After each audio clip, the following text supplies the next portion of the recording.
قال إنما أشكو بثي وحزني إلى الله وأعلم من الله ما لا تعلمون يا بني يذهبوا فتحسسوا من يوسف وأخيه ولا تيأسوا من روح الله إنه لا ييأس من روح الله إلا القوم الكافرون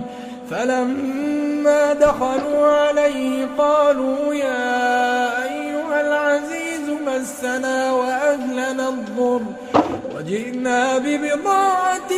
مزجاة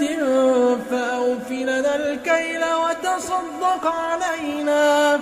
إن الله يجزي المتصدقين